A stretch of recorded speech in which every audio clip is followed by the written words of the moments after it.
Okay, so we simmered about 3.5 hours. And like I said, simmer, light boil, but not much of anything.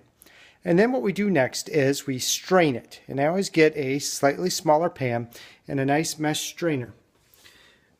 What that does is gets everything out. Now before I poured it, I used tongs and just got out all the big bits, because when that stuff starts crashing into there when you're pouring it, it just makes a mess everywhere and you lose a lot of your great liquid. So now that it's strained, you can see that the fat is right at the top there. What you can do is put it in your sink, the whole pot. Put ice all the way around it, so it probably goes about 3/4 of the way up. Then you put some water, so it just kind of gets a little movable, but the ice is still there.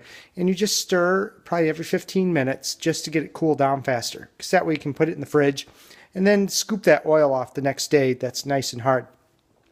What I'm actually going to do, because I like mine to be almost gloss-like, which means we're reducing it so it gets a little tacky. So when you push on the oil between your fingers, it gets a little sticky. This just enhances the flavor, gives it a deeper, richer flavor. But what you're really going to like is the color and whatnot that comes from this.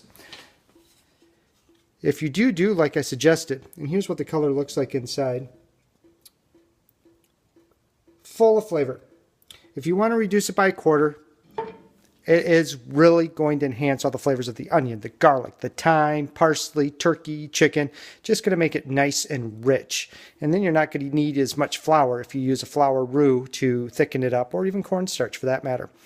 And this way you can have your gravy done as soon as the turkey's being carved. You don't have to wait that long period when you use all those other juices. If you do that and you want to add it to it from the rest, fresh roasting of the turkey, go for it. There's nothing wrong with doing it that way. This way, just get some of that fat out so you got the full flavor that you want from it. Now, when you start turning this into gravy, be sure to salt it then.